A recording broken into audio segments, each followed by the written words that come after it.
2004, Ronnie Casserlis, in fact, started a petition, what he called the Declaration of Conscience, which was signed by 200 other Jewish anti-apartheid activists. Let me read you a small section of this declaration. Again, Jewish anti-apartheid activists. Quote, "It becomes difficult, particularly from a South African perspective, not to draw parallels with the oppression experienced by Palestinians under the hand of Israel and the oppression experienced in South Africa under apartheid rule."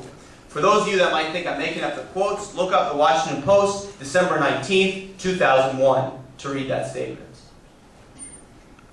I also want to, before I get to question and answers, I want to talk about the links in the relationship between the apartheid regime in South Africa and Israel, the strategic partnership they had. Now, of course, being an ally in the international community does not mean ideological congruence, but the nature of the ties and the way that South African and Israeli officials talked about their relationship is rather eye-opening. Of course, Israel and South Africa were not always close. In fact, in the 1950s and the 1960s, Israel went on a campaign to build ties with post-colonial African governments. And to that extent, they didn't associate with South Africa. But after 1973, when the African governments cut their ties with Israel, Israel drew closer and grew inseparable with South Africa. In 1976, Israel invited South African Prime Minister John Bolster, who was a former Nazi sympathizer, for a state visit. At a state dinner, Yitzhak Rabin toasted that, quote, "the ideals shared by Israel and South Africa," he talked about the ideals, quote, "the ideals shared by Israel and South Africa," and discussed how, quote, "both countries face foreign-inspired instability and recklessness." The relationship continued to grow. The heart of their relationship was, of course, in arms, in weapons. At the height of the boycott campaign against South Africa, when they could no longer get weapons from its traditional sources, Israel was its lifeblood. In fact, the Alon Layad, who headed the Israel's Foreign Ministry South Africa desk, wrote, "We created the South African arms industry. They assisted us to develop all kinds of technology because they had a lot of money. When we were developing things together, we usually gave the know-how, they gave the money. After 1976, there was a love affair between the security establishments of the two countries and their armies. We were involved in Angola as consultants to the South African army. You had Israeli officers there cooperating with the army.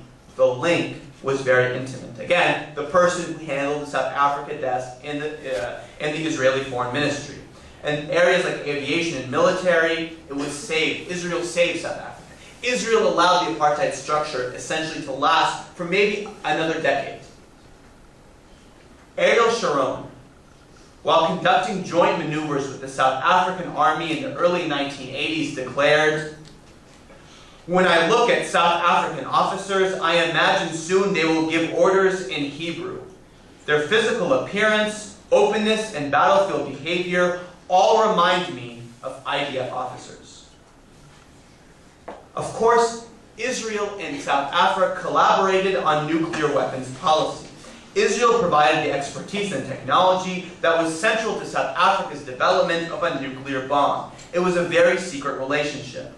But the similarities between South Africa and Israel were not lost on the advocates for Israeli apartheid.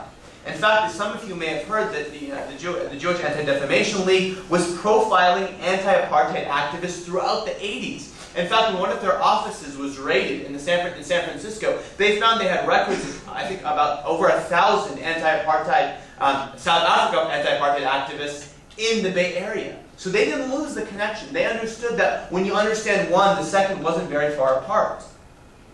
Israel was also alone among Western nations and allowing some of the black homelands to open embassies in Israel. Let's contrast that with the way South Africa officials have talked about Palestine. I've cited many of them, from Desmond Tutu to Casserlis. Let me go back to Nelson Mandela and a famous quote he said when he said, quote, "We consider ourselves to be comrades in arms to the Palestinian Arabs in their struggle for the liberation of Palestine.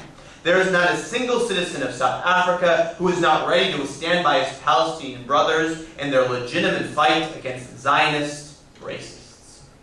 So I want to conclude with one lesson, one for Palestinians, one for Israelis, and one for us as the international community. What can we learn from South Africa? I'm going to start with Israelis. And to do this, I'm going to quote from a South African foreign minister, Piet Botha. And here's what he said when he was asked a question about what can you teach Israelis. He said this: "We could explain how we overcame our own fear of majority rule, and how we began to realize that majority rule was something in our interest in the long term. If the Israelis are interested, we can, in all humility, explain how we came to the point of transforming our own society."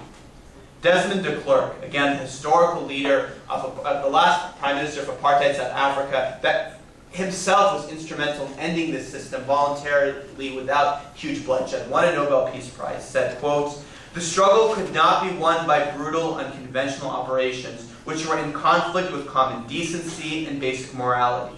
There was no evidence that the assassination of opponents had the slightest effect on the final outcome of the struggle, other than causing further personal suffering and bitterness." When I read a quote like that, I can't help but think about Israel's assassination attempt recently in Dubai, or thinking about Israel's increasing campaign of bloodshed in places like Gaza and Lebanon. Eventually, a system like that needs to continue killing and killing to maintain its rule on power. Again, Desmond de Klerk, while watching Nelson Mandela take the oath of office, reflected on his Afrikaner ancestors, and very movingly wrote, "The dream they had of being free and a separate people with their own right to national self-determination in their own nation-state in southern Africa, the ideal to which I myself had clung until I finally concluded that if pursued, it would bring disaster to all the people of our country, including my own." The realization of de Klerk saved lives. It saved bloodshed. Israel, again, we have Lebanon, we have Gaza, we don't know what's coming next. Bloodshed is not enough on alone. So I challenge the members of this audience to help us find the Israeli de Klerk. When will the Israeli de Klerk emerge?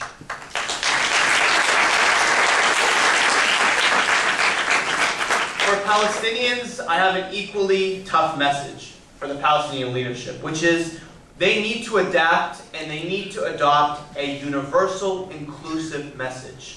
The message that's been coming from the PLO is one of nationalism and self-determination that no longer has residency in the international community. The Palestinian leadership needs to develop a language that attacks the apartheid racist structure and not the people. Nelson Mandela, in fact, spoke directly to white South Africans, assuring them, quote, "We do not want to drive you into the sea. We do not want to drive you in the sea." F.W. de Klerk, again, acknowledged the importance of such reassurances in enabling the Afrikaner leaders to voluntarily end apartheid without resorting to all-out war. It's very important that the Palestinians develop a leadership that can talk in the kind of language which leads Israelis that are on the fence or that are conflicted to embrace a vision for the future that includes both people. Invoking the South African parallel, Adi Ogunetma maintains that the ANC's breakthrough was, quote, its ability to transcend narrow nationalism by putting forward a vision that South Africa belonged to all those who lived in it. And reflecting on the lessons of South Africa, Ogunetma insightfully concludes that Palestinian message and methods must make clear that the target is not the Israeli people, but an unjust system that denies one people their rights, identity, and dignity, and condemns the other to increasing fear, isolation, and moral corruption. As students of a university, I encourage you all to think of history. There is a reason why conflicts like Kashmir, Kurdistan, and Chechnya are still not resolved, while conflicts like Sudan and South Africa went forward. Those conflicts were waged in the name of universal values. Values like no apartheid, no genocide, no longer in the language of we want our state and national self-determination, because that's not a universal message. That's not a message that you can build ties with other people around. When we look at this question, I think there's no better source to ask for advice than Ehud Olmert. Ehud Olmert, talking about this very question, had this to say, quote, "More and more Palestinians are uninterested in a negotiated two-state solution because they want to change the essence of the conflict from an Algerian paradigm to a South African one, from a struggle against occupation in their parlance to a struggle for one man, one vote.